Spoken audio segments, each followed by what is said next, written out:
Bon, ben, bienvenue à tous. Bienvenue à cette soirée de philosophie.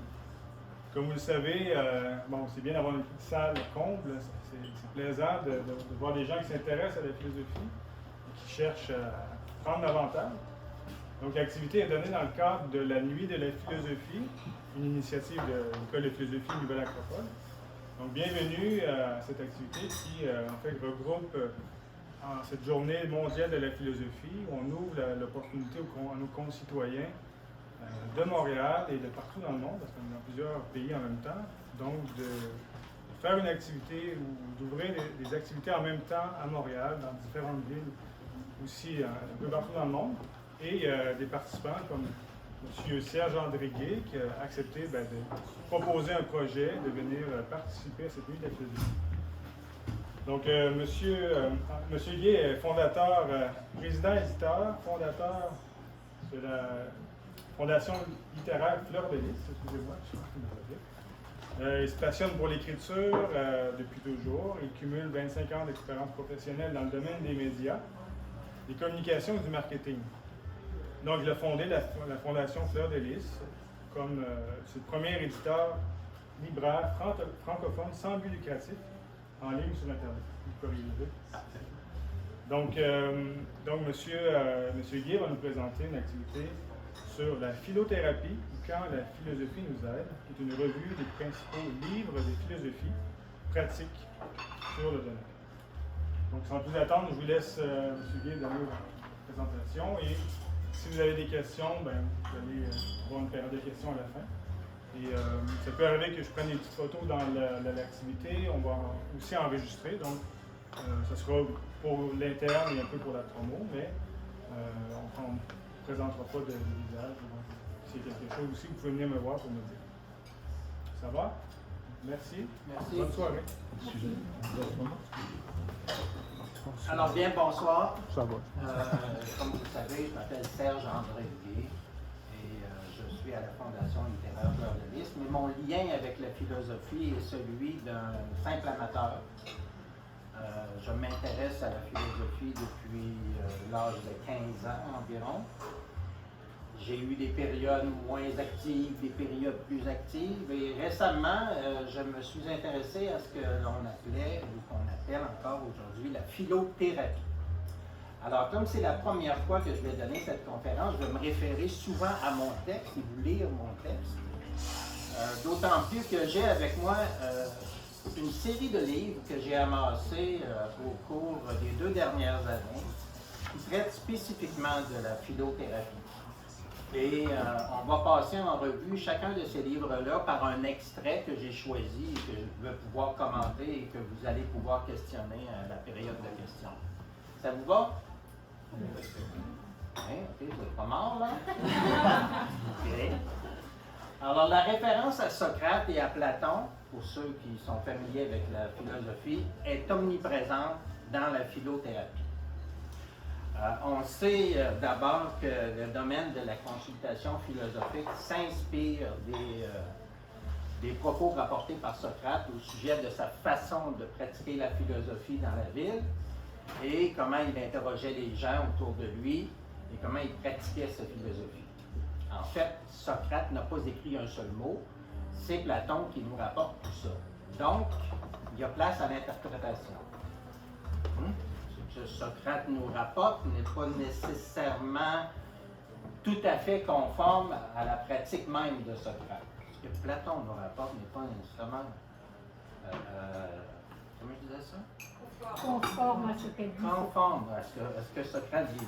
Alors, affirmation faite, passons à vite l'historique. En 1981, un philosophe allemand, le Dr. Gerd Achenbach, a été le premier à ouvrir une pratique philosophique en Allemagne. Dans son bureau, Achenbach a commencé à recevoir ceux qui cherchaient un certain type de conseils. Certains de ses clients avaient déjà essayé tout ce que la société d'aujourd'hui offre pour soulager les angoisses, les souffrances et les questions existentielles. Après le psychanalyste, le gourou, l'astrologue ou encore l'animateur d'atelier New Age, ils sont venus chercher l'aide d'un praxiste de la philosophie, un praxiste plutôt sceptique, à l'écoute sympathique. L'objectif d'Achenbach est d'offrir au public une alternative à la psychothérapie, mais pas une thérapie alternative. Il déclare explicitement que la pratique philosophique n'est pas du tout une thérapie. C'est très important. Parce qu'on va voir qu'on appelait ça la philothérapie et que désormais, on appelle ça la consultation philosophique. On va voir pourquoi. En 1982, il a fondé la Société internationale de la pratique philosophique et Achenbach résiste à transformer son idée de pratique en méthode et préfère garder le style de conversation indéterminé et ouvert, ce qui n'était pas toujours le cas de Socrate. Néanmoins, on peut présenter des descriptions des signaux routiers qui donnent des directions à d'autres philosophes qui voudraient faire de même, comme lui, tenir un cabinet de consultation en philosophie. Le premier panneau routier qu'il donne, la communication sincère entre le praticien philosophique et le visiteur, basée sur une méthode au-delà de la méthode. Donc, on ne s'enferme pas dans une méthode ni dans une technique. L'importance du dialogue, comme ce qui anime et découle de l'être, on parle bien d'un dialogue. On ne parle pas d'un discours qui est prononcé à l'être à la personne qu'on rencontre sur le coin de la rue, comme Socrate le faisait. On ne peut pas tenir simplement un discours. Socrate dialoguait. Le troisième panneau routier que Achenbach nous donne pour pratiquer la philosophie de façon à donner des conseils en philosophie pratique, c'est l'aménagement, c'est-à-dire une recherche d'explication dans laquelle le praticien s'unit au problème, non pas en donnant sa propre compréhension de celui-ci, mais en donnant au visiteur une nouvelle impulsion. La composante innovante du dialogue comme quatrième point, l'élément d'émerveillement dans la pratique philosophique qui ne permet pas des points de vue fixes, des attitudes standards permanentes. Les philosophes inspirés par son exemple ont des bureaux maintenant au Canada, dans les Pays-Bas, en Norvège, en Autriche, en Suisse, en Israël. Et aujourd'hui, on peut dire que la pratique philosophique est un mouvement international. Marc Sautet est considéré comme le premier conseiller philosophique français. Aux États-Unis, il faut remonter à 1992 avec le philosophe Ran Lahave, qui lui aussi a donné dans la pratique philosophique. Et en 1994, Ran Lahave s'unit avec Lou Marinoff. Il organise la première conférence internationale sur le conseil philosophique. Donc, si nous venons de découvrir la pratique philosophique, on en parle depuis déjà les années 80-90. Et parlant de Lou Marinoff, celui qui a écrit le fameux livre qui est sorti en l'an 2000 sous le titre « Platon, pas Prozac », c'est un best-seller mondial traduit en 27 langues. Eh bien, Lou Marinoff est un Montréalais d'origine. Il vit maintenant à New York, où il opère son propre cabinet de philosophie et il est aussi professeur de philosophie. Et Lou Marinoff a cofondé l'Association américaine des philosophes praticiens. Alors, son livre a connu, comme je vous disais, un succès mondial et c'est la référence actuellement au niveau de la philosophie pratique dans le monde. J'aimerais maintenant vous parler un tout petit peu, ce ne sera pas très long ça, l'histoire de la philothérapie et de la consultation philosophique. Dans certains pays, l'usage du mot thérapie est encadré par des règlements qui sont liés à des ordres professionnels, voire à des pratiques, voire liés à des lois dans les pratiques médicinales, dans les pratiques de la médecine. Alors, les Français, lorsqu'ils ont lancé l'affaire, parce que la plupart des livres que je vais vous présenter sont des livres français, les Français, quand ils ont lancé l'affaire, ils cherchaient une référence pour que les gens puissent comprendre rapidement en quoi ça consistait. Donc, ils ont copié philothérapie sur psychothérapie. Ils voulaient simplement se distinguer. Mais le débat a fait rage et ils ont finalement fini par abandonner le terme thérapie pour parler de... Il y en a plusieurs. Il parle de philosophe consultant, philosophe praticien, philosophe clinicien. Finalement, c'est de la philosophie pratique, mais pas au sens où on l'entend au Québec au niveau universitaire. Souvent, ici, quand on parle de philosophie pratique en milieu universitaire, on parle d'éthique, de formation à l'éthique.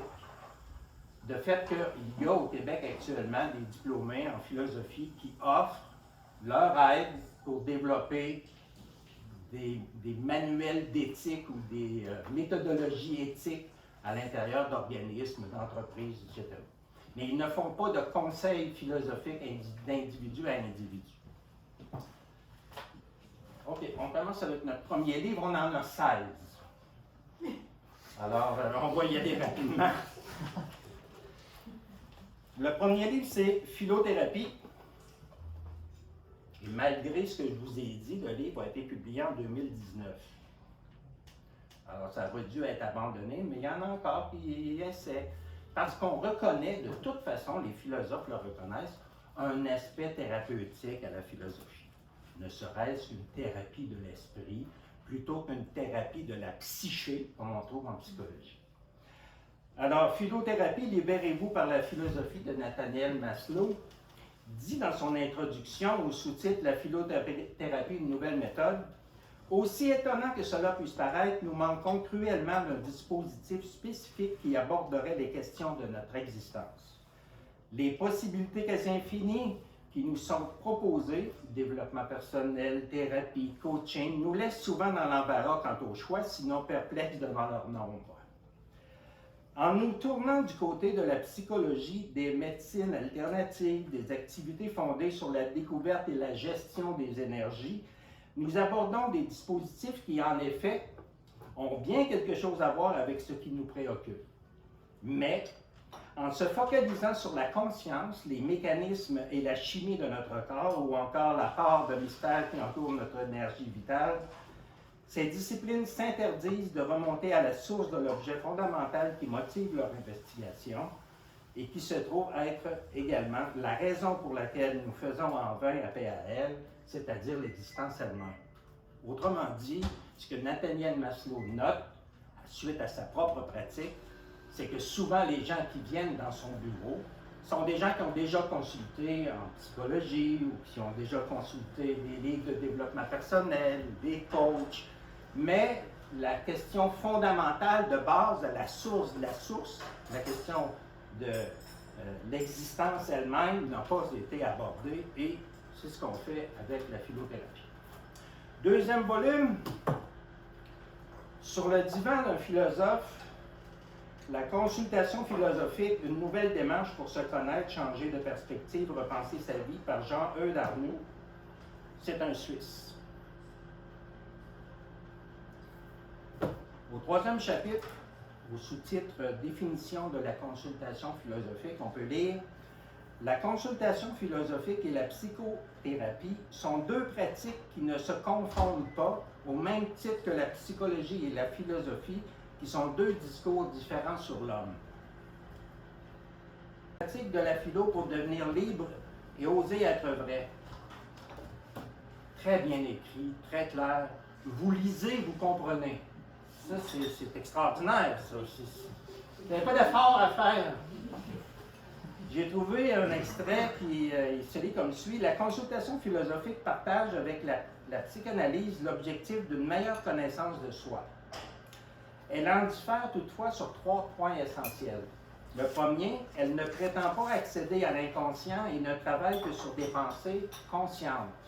C'est très important, ça. Elle ne s'élabore pas sur une parole libre et sans retenue, mais sur des réponses à des questions précises, voire binaires, posées par le philosophe consultant. Et troisième point, elle utilise les compétences philosophiques que sont l'analyse, la synthèse, l'argumentation, la mise à jour des présupposés, la problématisation et la conceptualisation. C'est peut-être compliqué, là, mais vous allez voir que c'est pas si compliqué que ça quand on fait vraiment la différence entre philo et psycho, puis qu'on étudie le dialogue socratique. C'est une belle expression, là. Moi, j'ai un problème avec le deuxième point. Et je vais vous le relire, parce que je vais y revenir à la fin de la conférence. parlant de la pratique philosophique, de sa distinction avec la psychanalyse, elle ne s'élabore pas sur une parole libre et sans retenue, mais sur des réponses à des questions précises, voire binaires, oui ou non, posées par le philosophe consultant. Je vous laisse là-dessus, on va y revenir. Autre livre, La consultation philosophique lors déclarée l'existence d'Eugénie toujours, il faut qu'il n'y ait pas mis un R là. Eugénie Veuglioris.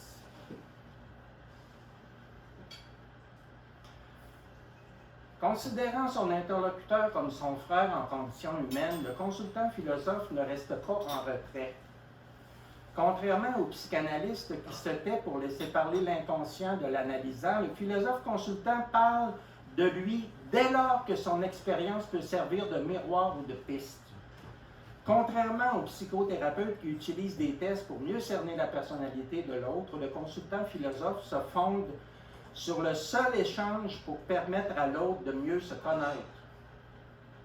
C'est presque une expérience de pensée à laquelle on veut amener l'individu, pas expérience de pensée dans le sens scientifique, mais une expérience de pensée personnelle de l'esprit.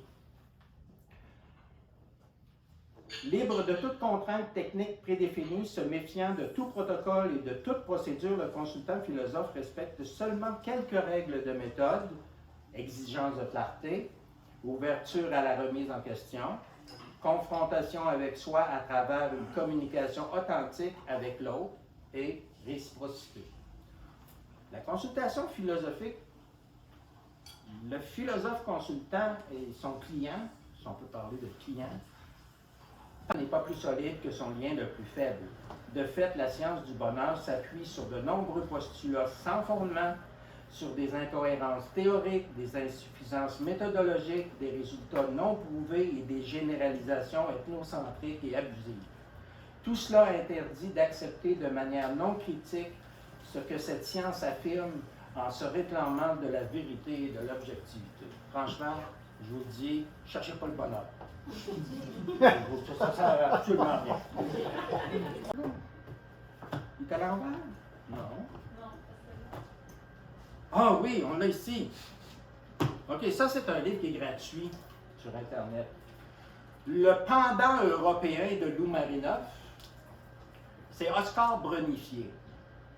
Oscar Brunifier, c'est un adepte de Socrate. Alors, il a écrit, vous voir, La consultation philosophique.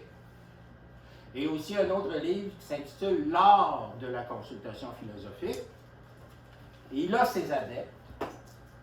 Comme par exemple, ici, il y a quelqu'un qui a publié avec le même titre, L'art de la philosophie, la philosophie pratique. Et dans celui-là, on lit la dédicace. Je tiens tout particulièrement à remercier mon ami et mentor Oscar Brunifier, le plus fidèle héritier moderne de Socrate et l'initiateur de cette méthode. Un peu trop. Oscar, n'oublie pas de m'inviter pour que je fasse ton apologie quand on te fera boire la ciguë. OK. J'ai eu un gros problème avec ce livre-là. C'est le livre le plus dense que j'ai jamais lu de ma vie. Oui, il s'agit de se concentrer et de le lire pour comprendre, mais on ne peut pas lire plus de 3 pages. Même 2,5, c'est déjà beaucoup. Il dit, comme dans toute activité philosophique, l'entretien privé évitera de se cantonner à la narration d'événements vécus, à l'énumération d'impressions et de sentiments personnels, ainsi qu'aux associations d'idées. Non pas que ces types d'échanges soient eux-mêmes dépourvus d'intérêt, mais simplement parce que la philosophie, comme toute activité, est dotée d'exigences propres. Elle exige avant tout l'analyse, la délibération et la construction d'une pensée. Pour ce faire, 3 composantes nous semblent indispensables à divers et variables degrés. 1. L'identification qui consiste à devenir conscient de ses propres idées et des présupposés qu'ils contiennent implicitement. 2. La critique qui qui consiste à envisager les objections que l'on pourrait formuler à l'encontre des propositions initiales. La proposition initiale, c'est la question. Je viens parce que j'ai une question à vous poser. Est-ce qu'on peut aimer la même femme toute sa vie? Ça peut être une question comme ça qui se présente. La conceptualisation, qui consiste à émettre de nouvelles idées capables de prendre en charge les problématiques ayant pu émerger au cours de ce processus analytique. Bien entendu, cela suppose une indispensable capacité de distanciation face à soi-même, identique en réalité à celle exigée lors de toute discussion digne de ce nom. Exigence plus laborieuse que l'on ne le pense. Mais il est clair que la pratique de la philosophie implique de pouvoir agir au niveau du conscient et de pouvoir raisonner sur soi, ce qui n'est pas donné immédiatement à tous, en particulier lorsque des processus pathologiques récurrents parasitent le fonctionnement de l'esprit individuel. Donc, ce qu'il faut retenir là, dans la dernière phrase, là, en particulier lorsque des processus pathologiques, là, ça veut dire biologiques, je veux dire une maladie, on ne traite pas la dépression en philothérapie. Le philosophe ne traite pas la dépression, ne traite pas quelque maladie mentale que ce soit. Nous y reviendrons. La philothérapie, en 2007, celui-là. Excusez-moi. Vous avez comme présenté 2 livres en même temps. Oui. Vous avez dit que vous l'avez haï. Est-ce que c'est le petit ou c'est le cartable? L'élève et le maître. Les deux. Rien à faire, là, il a copié l'autre. En fait, mon opposition, c'est que c'est très dogmatique. On va revenir à ça. La philothérapie, Éric Suarez, 2017, aux éditions IROLLES. Je n'ai jamais su comment prononcer ce mot-là. E-Y-R-O-L-L-E-S. C'est une maison d'édition, je crois, à compte d'auteur ou d'auto-édition qui imprime à la demande, parce que si vous commandez ce livre-là, ou d'autres de cette même maison-là, ça va prendre 3 mois avant que vous les ayez. Ils n'ont pas de distributeur, donc vous ne pouvez pas aller chez votre libraire qui ne peut pas trouver de distributeur. Il faudrait commander direct à l'éditeur, mais la loi du Québec interdit aux libraires de commander directement aux éditeurs. Donc, c'est une histoire. Extrait. Lorsque Antoine, 35 ans, parce qu'il y en a beaucoup là, qui donnent des exemples, moi je vous donne des passages qui ne sont pas des exemples, mais en voilà un. Lorsque Antoine, 35 ans, entre dans mon cabinet, je me rends bien compte qu'il a déjà une idée bien déterminée de ce qui l'a poussé à s'adresser à un consultant en philosophie.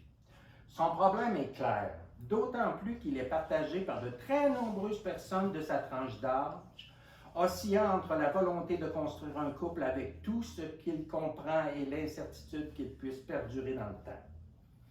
Vivant avec la même compagne depuis 11 ans, il s'interroge sur la capacité humaine à aimer la même personne durant toute sa vie. Je remarque immédiatement une véritable angoisse face à ce questionnement, une peur peut-être de perdre son temps en compromis sans savoir s'ils serviront réellement à quelque chose. Si nous trouvons tous un intérêt à vivre en couple, à le rechercher sans relâche, à y rêver et à faire notre possible pour le conserver lorsque nous y avons accès, l'intérêt n'a pas toujours été le même selon l'époque et selon le lieu.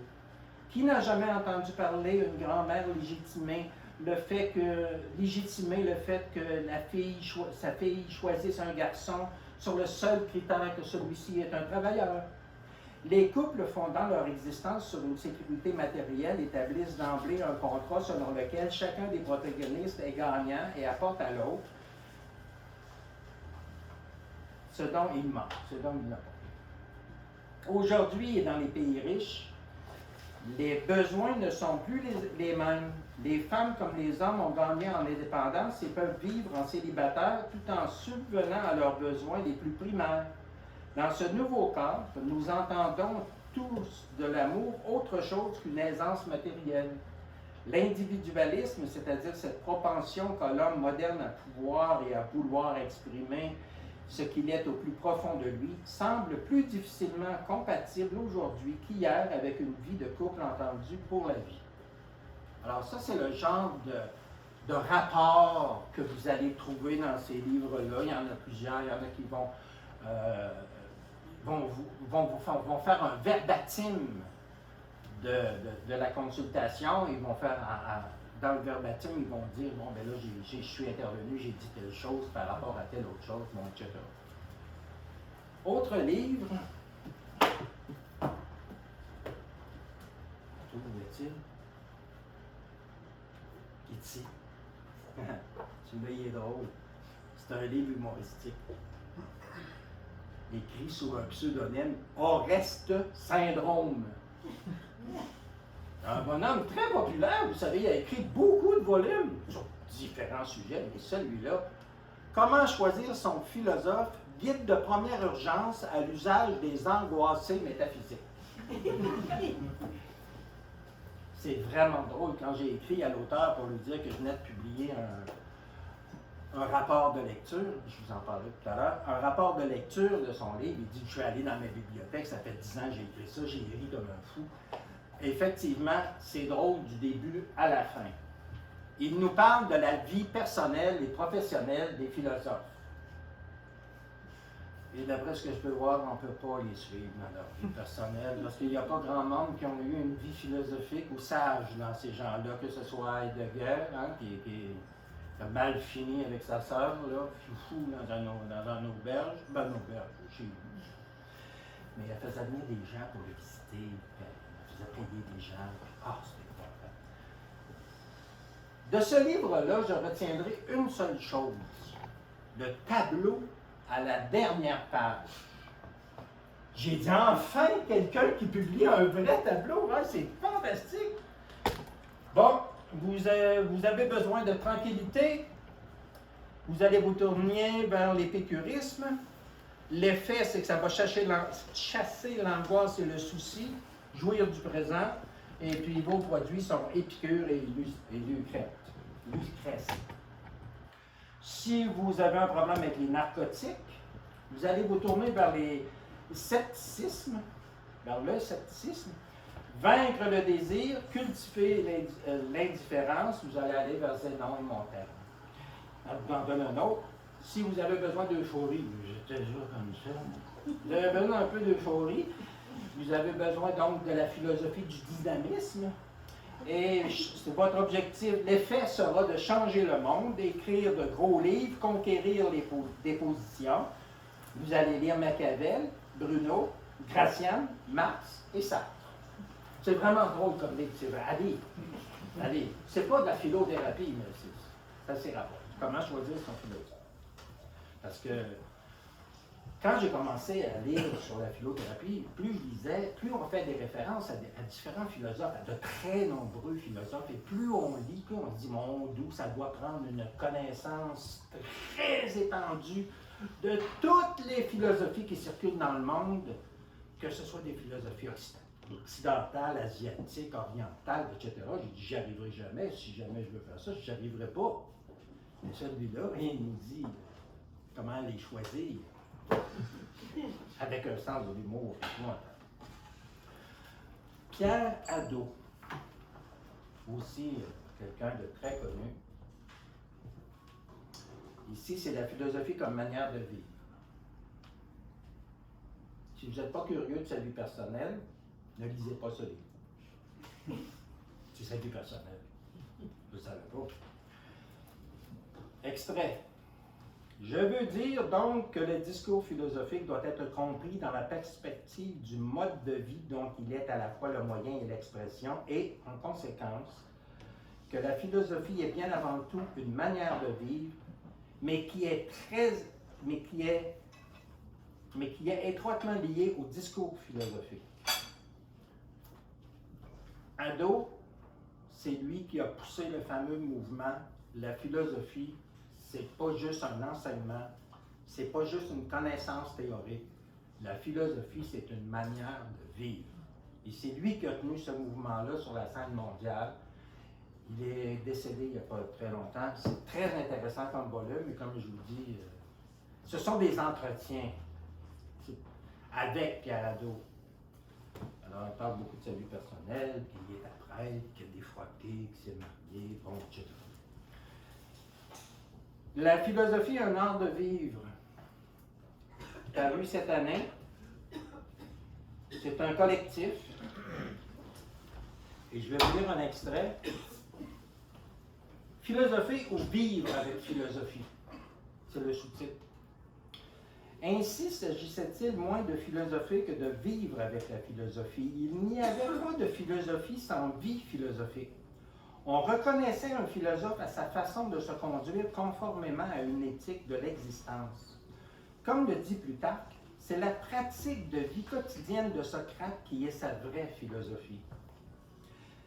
Que s'est-il passé pour que la philosophie, d'abord amour de la sagesse, soit réduite à un pur exercice de pensée et de langage qui n'incite plus à vivre sagement, qui ne guide plus nos vies pour qu'elles soient meilleures? Pierre Hadot, je me réfère à Pierre Hadot, Pierre Hadot nous explique l'histoire de la rupture entre la vie philosophique et le discours philosophique. Avec le Moyen Âge, on assiste à une séparation radicale du mode de vie philosophique, qui fait désormais partie de la spiritualité chrétienne, et du discours philosophique qui devient un simple outil théorique au service de la théologie.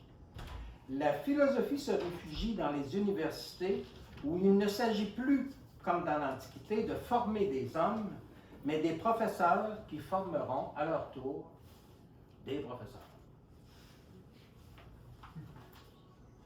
C'est sérieux. Autrement dit, avec le Moyen Âge, la philosophie antique a été récupérée par Jésus et par tous les autres. Là. Un dernier livre. Non, un avant-dernier. Socrate à l'Agora, paru cette année, chez Vrin. Vrin éditeur, ils ne font que des livres de philosophie. Ils ont une librairie que de livres de philosophie, mais ils ne répondent jamais à leurs courriels. Alors, j'ai contacté M. Mike DeMoore, qui est l'homme qui a dirigé ce collectif.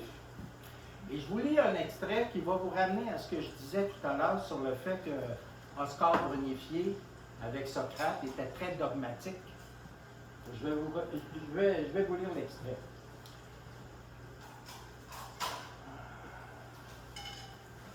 Pour le résumer brièvement, dans les soi-disant dialogues aporétiques de Platon notamment, mais pas exclusivement, on découvre un Socrate très amical qui s'intéresse à ses interlocuteurs et à leurs idées, au point d'en arriver à établir avec eux une relation amicale et à les encourager à énoncer des affirmations hardies parfois et parfois même compromettantes. Mais que se passe-t-il ensuite? Il advient à un moment donné qui se révèle être le bon moment, Socrate soulève une perplexité, le plus souvent à partir d'un contre-exemple, puis un autre, et encore un autre. Et ce faisant, il commence à suivre et à développer ses propres idées et à réclamer de son interlocuteur qu'il soit disposé à lui répondre correctement, ce à quoi celui-ci ne parvient pas toujours, en sorte que peu à peu, la cordialité des débuts s'évanouit, que Socrate durcit davantage ses positions, que l'espace apparemment ouvert aux idées de son interlocuteur se réduit comme peau de chagrin, que celui-ci ne se situe pas sur la même longueur d'onde, bref, que les questions soulevées par Socrate se révèlent cachées des complexités insoupçonnées et que l'interlocuteur finit par se sentir perdu ou en tout cas mal à l'aise au point que souvent il recule et finit par jeter l'éponge. Une telle manière de conduire l'entretien, celle qui constitue la deuxième partie de l'échange, a quelque chose d'asphyxiant. Ce qui revient à dire que le dialogue ainsi conduit n'est que fort peu dialogique, n'est plus authentiquement dialogique, ou à tout le moins, que se dessine une différence de taille entre l'attitude amicale du début de l'échange et les modalités passablement agressives dont je viens de vous parler. Le maître admirable semble se transformer en un maître peu soucié d'égalité dans l'échange, un maître qui certes n'enseigne pas, mais qui enferme son interlocuteur dans des difficultés que ce dernier n'est pas en mesure de surmonter, du moins pas immédiatement. Cette interprétation, c'est un autre extrait, cette interprétation du rôle des émotions, un mot intéressant, hein? La fameuse question qu'il ne faut pas laisser la raison être dominée par les émotions. Qu'il faut être raisonnable et non pas émotif. contrôler nos émotions, à tout prix, et à tout prix. C'était Descartes et certains autres qui ont suivi. Cette interprétation du rôle des émotions permet de penser la philosophie comme un mode de vie. Parce qu'il n'y a pas de vie philosophique sans les émotions. L'exercice de la pratique philosophique tel que le propose Oscar Brunifier, voire même Socrate, qui tue l'émotion, ne peut pas porter fruit. La raison n'est rien sans un coup de pouce des émotions. Et ce que font les gens qui sont plutôt dogmatiques, socratiques, là, dans ce cas-là précis, c'est qu'ils tuent les émotions. Et je peux en témoigner personnellement parce que j'ai suivi 3 consultations philosophiques avec Oscar Brunifier sur le thème. Personne à personne. Je suis sorti de là complètement démoli. Jusqu'à ce que je comprenne pourquoi son livre était si dense. Une image m'est venue. Un corps sans vie, un cadavre, ça pèse très lourd. Tu sais, j'ai déjà été ambulancier, puis j'ai des morts. C'est lourd, un mort. Pourquoi? Pourquoi c'est lourd, là, quand c'est mort? C'est parce qu'il n'y a pas de vie. Et il n'y a pas de vie sans les émotions. Il n'y a pas une lutte à finir entre les émotions et la raison. Et ça a été prouvé en neurosciences par Antonio Damasio, un neuroscientifique français, établi aux États-Unis, qui a écrit le livre L'erreur de Descartes. Il avait analysé, travaillé avec plusieurs patients qui avaient eu des accidents d'automobile frontales. Pas frontal, le bumper à bumper, frontal, des dommages au front, donc au cortex frontal.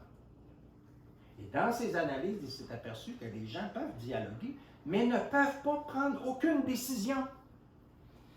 Même pas décider de l'heure du prochain rendez-vous ou de la journée du prochain rendez-vous. La raison n'est rien sans un coup de pouce des émotions. Et c'est l'erreur que j'ai trouvée dans Oscar Brunifier et dans certains livres qui m'ont fait reculer et revenir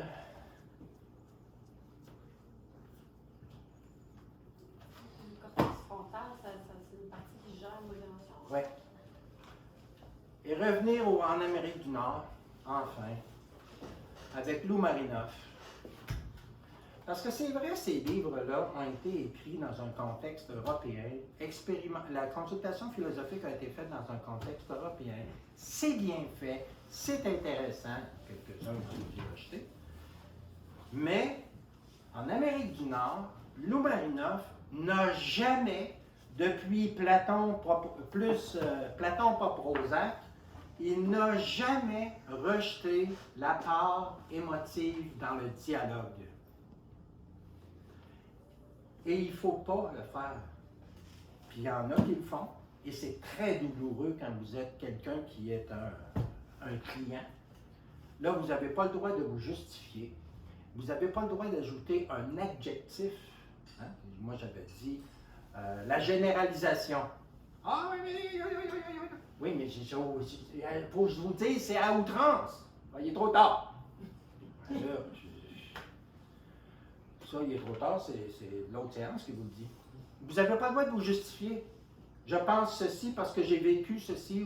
Non, on ne fouille pas dans le passé. Ça, c'est les psychanalystes qui font ça. C'est pas la psychologie. On ne fouille pas là-dedans. Mais heureusement, en Amérique du Nord, nous avons Lou Marinoff, notre très cher Montréalais, qui n'a jamais oublié ses origines et qui parle très bien français et avec qui j'ai eu des bonnes discussions récemment. Parce que j'avais lu son livre en l'an 2000 quand il est sorti. Je trouvais ça tellement original. Et Lou Marinoff nous dit qu'effectivement, sur la scène internationale, à l'heure actuelle, il y a un débat entre l'approche socratique dogmatique, c'est-à-dire sans émotion, qui pousse la personne dans un coin, c'est presque un viol de l'esprit. Je l'ai déjà fait, je le regrette, avec certaines personnes. J'avais pas beaucoup de temps, fait que j'ai violé l'esprit de la personne. C'est pas bien bon de faire ça. Platon proposait, ou encore, la philosophie, c'est la vie. Il a écrit des dizaines de livres, d'articles, qui sont parus partout à travers le monde. Et je vais finir en vous en disant un extrait de ce livre qui s'appelle « La philosophie, c'est la vie ». Alors, l'éditeur vante son auteur. Lou Marinoff est un indispensable compagnon de voyage, toujours enchanteur, toujours téméraire, c'est un éveilleur. Grâce à Lou Marinoff, la philosophie vient à votre aide, une thérapie et une cure d'intelligence pour tous ceux et celles qui vont bien ou mal, mais veulent vivre mieux. Comment puis-je connaître le bonheur, vaincre le malaise, être juste, équilibrer la raison et la passion? Comment puis-je changer? Telles sont les questions qui agitent notre existence quotidienne. Telles sont aussi les questions auxquelles répondent les grands philosophes. Car la philosophie est avant tout une voie personnelle, une autre manière de vivre toutes nos expériences, les plus extraordinaires comme les plus banales. À travers des siècles de sagesse, avec Lou Marinoff, prenez Épicure, Descartes, Nietzsche, Freud et les autres comme conseillers. Grâce à des citations pertinentes, des commentaires éclairants, des cas concrets, des exercices pratiques, apprenez à vous redécouvrir et à vous reconstruire, à vous réaliser et à vous épanouir, car pour nous aussi, changer commence aujourd'hui. OK. Un dernier. Mais si vous avez juste besoin de parler à quelqu'un de votre situation afin de lui trouver un sens ou de distinguer les multiples significations qu'elle revêt en termes de valeur et de but, le philosophe pourrait bien, dans ce cas, être la personne qu'il vous faut. On vient de dire exactement le contraire de ce que nous dit Oscar Bonifié. Alors, on va connaître ta vie, là. Réponds à mes questions. Par oui ou par non. Et le but de l'exercice de Socrate, c'était d'amener la personne à prendre conscience qu'elle avait en elle des contradictions. Bon, c'était peut-être bon il y a plus de 2000 ans. Là. Moi, je n'ai pas besoin de savoir si j'ai des contradictions. J'en ai. Je n'ai pas besoin de me faire pousser dans un coin pour me dire que j'en ai. J'ai peut-être besoin d'aide pour qu'on me les explique. J'ai peut-être besoin d'aide pour qu'on me les signale sur mon chemin. Mais pas qu'on m'étouffe.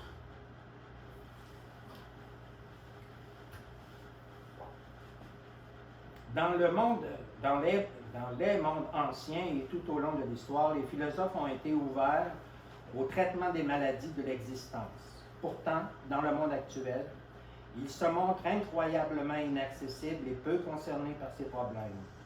Il manque aux gens le type de conseil que le philosophe peut prodiguer, la diversité des perspectives qu'il peut proposer. Les 10 dernières années, on a vu la philosophie pratique accomplir un retour impérieux. Des philosophes se sont affirmés en tant que consultants auprès de personnes privées, de groupes et d'associations. Certains d'entre eux forment désormais des élèves à la philosophie pratique en complément du rôle de professeurs qu'ils jouent à l'université et au collège. Je vous ai parlé d'Achenbach, qui était le philosophe allemand qui a lancé le premier cabinet de consultation philosophique de l'art moderne, parce qu'il y en a eu dans le passé aussi, de l'art moderne.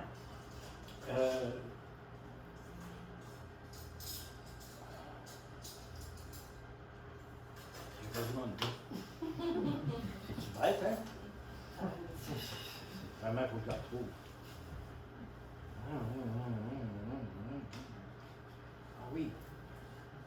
Achenbach pratiquait la philosophie pratique de personne à personne avec des gens qui venaient à son cabinet. Mais aussi, aujourd'hui, on trouve des philosophes praticiens dans les entreprises, dans les associations. Si vous lisez le livre de Laurence Boucher, vous allez vous apercevoir qu'elle répond aux besoins d'entreprises qui ont besoin de définir leurs valeurs. et qui se rendent compte, après les avoir définis, que ce n'est pas les valeurs des employés, que ce n'est pas la même perception. Donc, elle intervient entre les deux. Elle intervient dans les hôpitaux. Et la semaine dernière, j'ai appris qu'en France, il y avait des infirmiers, praticiens, philosophes. Autant pour le personnel que pour les patients.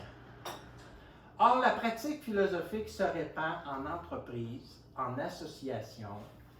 Mais nous, au Québec, on fait un peu pitié. Les gens ne se déclarent pas où ils le font. Et quand on parle à Oscar Brenifier, qui les connaît tous, ou à Lou Marinov, qui les connaît tous ici, en Amérique du Nord et ailleurs, on voit que le Québec est parent pauvre de cette discipline. Mais Achenbach a donné naissance, et c'était là mon idée, je l'ai trouvé. Achenbach a écrit en allemand, c'est en allemand. Ses livres n'ont jamais été traduits en français. Jamais. Par contre, ils ont été traduits en italien, en portugais, en toutes les autres langues. Pas en français. Et en italien, il a eu un tel impact que maintenant, dans 3 universités italiennes, on trouve des cours de formation de philosophes praticiens. C'est très intéressant d'avoir ça. On a à l'université de Sherbrooke quelqu'un qui enseigne la philosophie pratique, mais comme je vous disais, un département de philosophie pratique, un cours, un diplôme, un baccalauréat, je ne me souviens pas, à l'université de Sherbrooke, on a la philosophie pratique, mais c'est de l'éthique. C'est pas la même chose que ce qu'on trouve en Italie, par exemple. Alors, j'ai terminé. T'as fini, belle demande.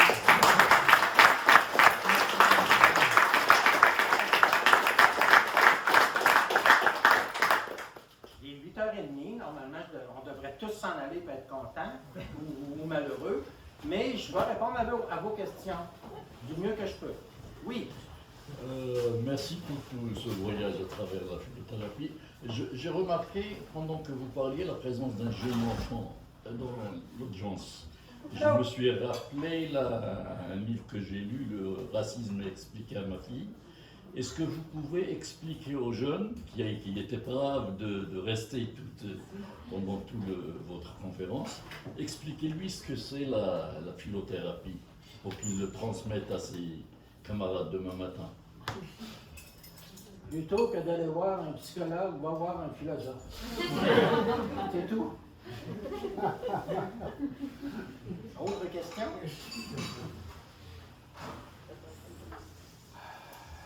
Question? Oui? Qu'est-ce que vous conseilleriez à quelqu'un qui voudrait se lancer en philosophie? Je savais que cette question-là me serait posée. Il y a une condition de base. C'est être conscient qu'on est conscient. Si vous n'êtes pas capable de vous entendre penser, si pour vous avoir raison est un but, c'est pas bon. La lumière rentre par les failles. Alors, au cours de votre histoire, est-ce que vous avez vu des lumières entrer et vous éclairer au point que ça devienne une révélation, ou dans un certain cas un traumatisme? Autrement dit, il faut avoir un vécu, une expérience philosophique personnelle pour comprendre jusqu'à quel point, après ça, on peut acquérir toutes les informations utiles, les connaissances utiles. Mais il faut vraiment avoir une connexion avec la philothérapie et sa propre pensée, avoir du recul face à soi-même pour être capable d'en donner à l'autre. C'est ce que je pense. Moi, si je pratiquais la philothérapie, je ne suivrais pas tout ça. J'ai été traumatisé par M. Bonifier. Et moi, ce qui m'intéresse le plus dans le domaine de la philothérapie, c'est les erreurs de pensée. Parce que tu ne peux pas penser juste. Puis la philothérapie, c'est essayer de penser juste. Pas penser vrai. Pas éviter le faux. Penser juste. Un peu comme ce que vous disiez, le maître en fait dans un raisonnement, fait que tout le raisonnement n'est peut-être pas. Exact. Mais moi, ça serait une spécialité. Alors, ça ne veut pas dire que c'est ça pour tous. Parce que c'est pas ça que tout le monde recherche. Si quelqu'un arrive et me dit est-ce que je peux passer ma vie avec la même femme tout le temps? Je répondrais bien fait. Bien fait, là, tu sais, si tu veux le tenter, tente-le, tu sais. Pas obligé de changer, mais je pense qu'on a quel âge que toi, là. Merci, ça va faire Autre question? Oui. C'est comme ça qu'il y aurait dans le fond des philosophes praticiens au Québec, dans les entreprises, tout. Au Québec, j'en ai pas vu au Québec. Non, pas au Québec, ok, mais ailleurs, je suis un peu curieuse de comment ça peut se profiler. Dans le fond, c'est des gens qui vont être hyper informés sur les différents courants, mais qui sont dans le fond des personnes plus ouvertes pour dialoguer de mots, un peu RH quasiment, quelqu'un qui C'est exactement, la demande vient souvent des départements de ressources humaines. Oui, c'est ce qu'elle explique dans son livre, Mme Boucher. Les demandes viennent des ressources humaines. Et à un moment donné, le directeur des ressources humaines, le directeur adjoint, qu'importe, un cadre des ressources humaines arrive devant une situation qu'il ne peut régler. Son équipe est débalancée, ou il ne sait pas quoi faire avec un nouveau candidat qui est engagé, mais qui pense qu'il s'est trompé, mais qui veut l'avoir, puis il ne sait pas quoi. À un moment donné, ils peuvent faire appeler un psychologue pour passer des tests. Ça leur prend quelque chose de plus solide. Parce que les tests sont subjectifs, ça dépend toujours de la subjectivité de l'interprétation du texte. Il n'y a pas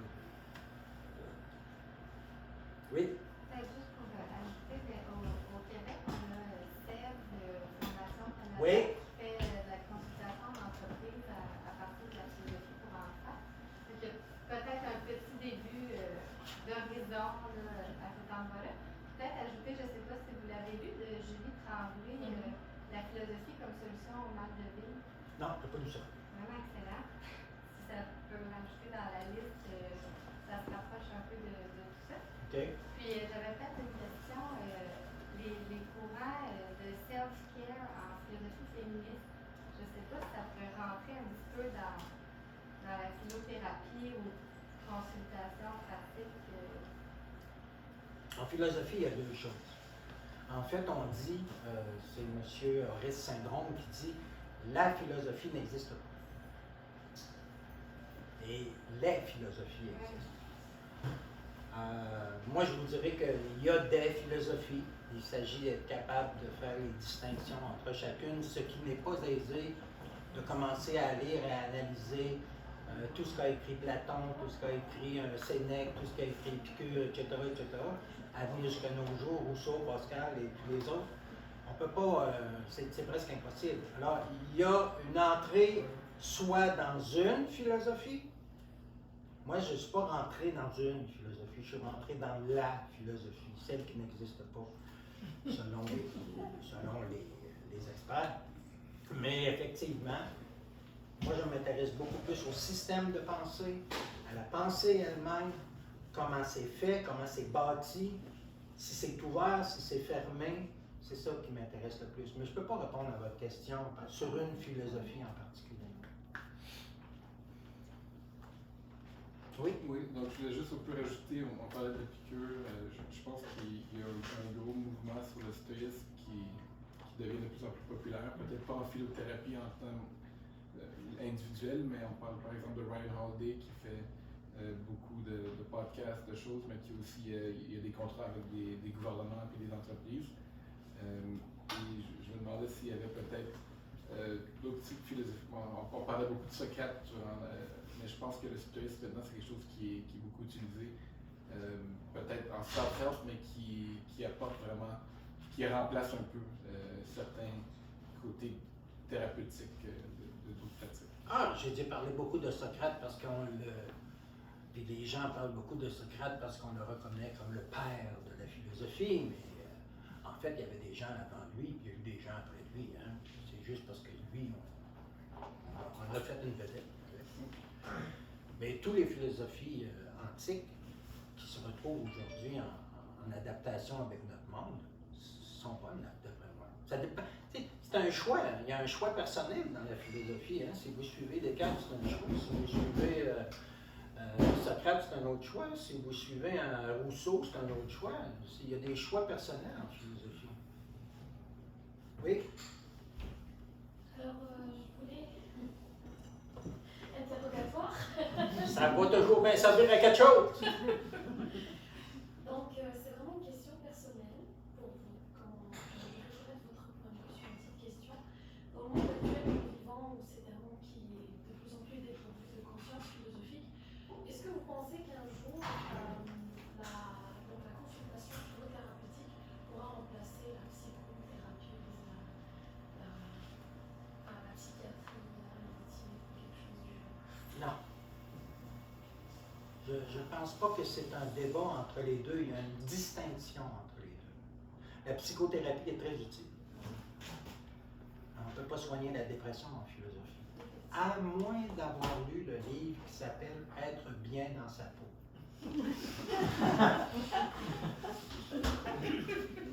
Celui-là, vous allez vous rendre jusqu'à la page 8.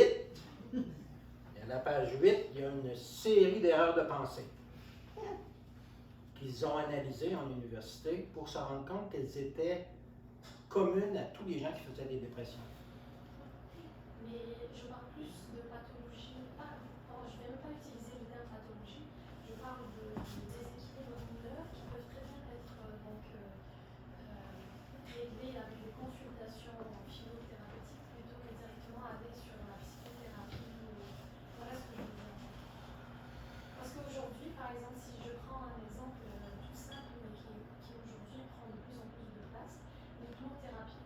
Aujourd'hui, l'hypnothérapie qui était peut-être 50 ans ou 60 ans en arrière, quelque chose qui est vraiment inadmissible dans le côté médical, le côté psychiatrique aussi, aujourd'hui prend de plus en plus de place et arrive à se faire une place dans ce monde thérapeutique, juste en stimulant le subconscient plutôt que, je ne sais pas moi, donner des antidépresseurs à tout va ou bien des somnifères à tout va. C'est-à-dire. Oui, mais là, vous entrez dans un domaine de la médecine qui est propre à la médecine, qui a la psychothérapie, la psychologie a ses propres problèmes. C'est pas nécessairement une science exacte. Hein. On n'est pas dans une science pure, on n'est pas dans une science physique, quoique il y a un apport intéressant avec les neurosciences. Mais la philosophie ne peut pas intervenir dans des pathologies. Ça, c'est... Lou Marinoff vient d'obtenir de l'État de New York le remboursement des frais de consultation philosophique, comme une consultation psychothérapeutique. Oui, mais nous sommes à New York. Et au Québec, c'est pas la même chose l'hypnose que l'hypnose en France.